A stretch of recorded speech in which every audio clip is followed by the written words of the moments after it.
Welcome to The Explainer. Today, we're diving into a genuinely provocative manifesto. It was written by Zhu Feng in February 2025, and it's called Let Our Consciousness Enter the New Era First. Basically, this text makes some absolutely massive predictions about how modern human life, as we know it anyway, is on the verge of total obsolescence. It argues we are literally standing on the edge of a completely new era, one that's going to force us to ditch almost everything we currently consider normal. It's a pretty startling text, honestly, so let's unpack this together and see exactly how the author justifies such a wild claim. Right off the bat, the author hooks us with a super simple, grounding question. Think about this for a second. Now that we have cars, high-speed trains, and airplanes, would you ever even consider traveling long distances in an ox cart or, say, a horse-drawn carriage? I mean, of course not, right? It sounds totally absurd. And honestly, that sheer absurdity is exactly the foundation Xu Feng wants to lay down right from page 1. This perfectly illustrates the baseline logic running through the whole manifesto. Humanity naturally and inevitably throws away obsolete tools. The text just rattles off this list of abandoned practices. Like, now that we all have smartphones in our pockets, are you going to write out a physical letter, take it to the post office, and wait for it to travel thousands of miles? Do you still pull out an abacus to do math? Are you going to walk 2 kilometers just to fetch a bucket of water? Or carry a basket of dirty laundry down to the river? Do you still build houses by stacking literal mud bricks? No way! The answer is a massive no across the board. We always embrace the new and leave the old behind. So this brings us to the first major shift. Section 1, Leaving the Past Behind. Taking that logic of outdated tools and applying it to society itself, the author writes, "Times are evolving. In an era of development, traditional ideas and methods will not continue along their old trajectories." He's setting a really firm philosophical foundation here. The argument is basically that just as TVs and newspapers are fading out right now, our conventional ways of living and working are essentially the ox carts of the modern age. If we just cling to them, the text warns we're going to be eliminated by this new era. Simple as that.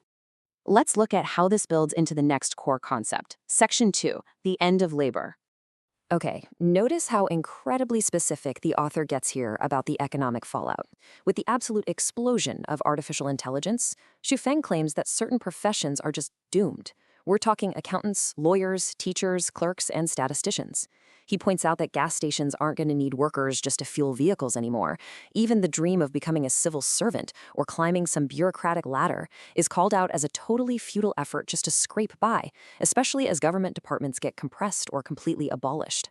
The text plainly states that robots and automated systems are about to replace pretty much all programmable and manual labor. Which leads directly to this really challenging question from the author. Do you still intend to rely on physical work for survival? I mean, when every single job that can be programmed is taken over by automated systems, are human operators even going to be needed?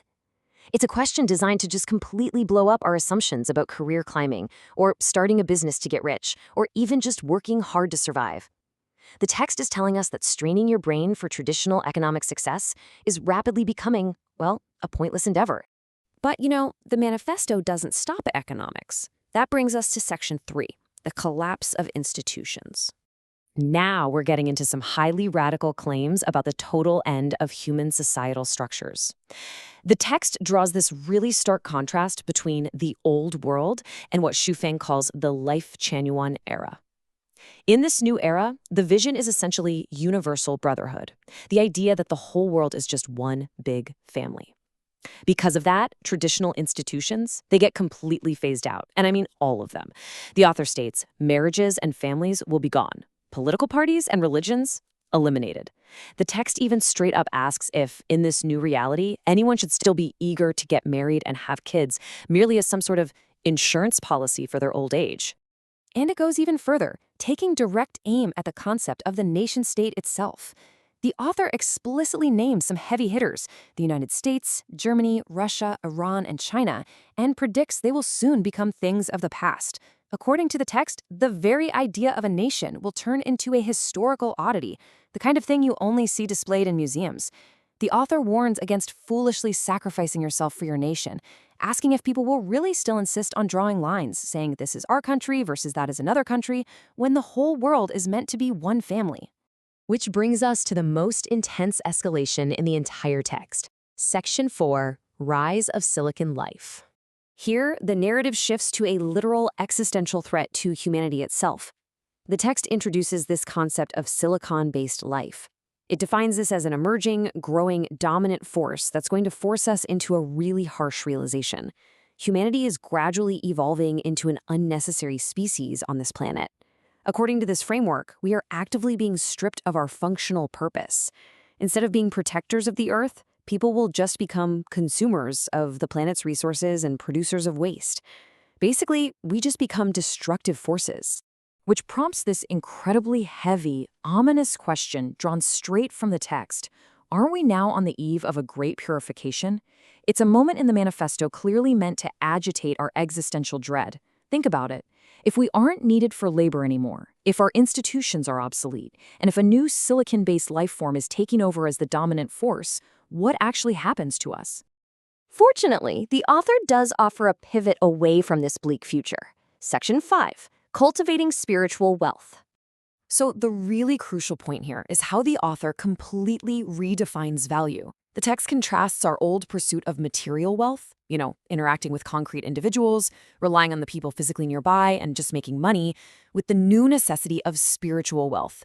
And to prove this shift is already happening, Zufeng points right at our smartphones. He asks, do you spend more time scrolling on your phone or actually engaging in face-to-face conversation? The assertion that we already prioritize virtual information and distant connections over physical ones. The text predicts that the joy and comfort brought by someone miles and miles away will eventually far surpass the satisfaction of whoever happens to be sitting next to you. Therefore, seeking spiritual and soul wealth is infinitely more important than just making a quick buck. Let's actually take a quick second to absorb this dense, somewhat poetic maxim from the text. Those who do not plan for eternity are unfit to plan for even the present moment. Those who do not plan for the whole situation are unfit to plan for even a small domain. The author also adds that those who don't plan for heaven aren't fit to plan for their whole life. It's a stark, heavy reminder emphasizing the absolute futility of clinging to the old material ways of living. Which brings us to the author's final verdict. Because the old world is ending, current forms of currency are just going to become obsolete. Officials, billionaires, they'll be replaced and vanish entirely. When all the physical trappings of society are stripped away by automation and silicon-based life, what is actually left? Well, the text states it firmly and impartially. Only those with a perfected soul garden will endure. And that leaves us with one final, super provocative thought drawn directly from the title and the closing line of the manifesto. Will you let your consciousness enter the new era first? The author is challenging us to evolve our minds and cultivate our spiritual wealth right now with the hope that we can eventually strive to have our physical bodies follow suit.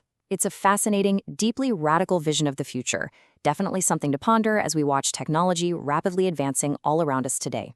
Thanks so much for joining me for this explainer, and remember to keep questioning the world around you.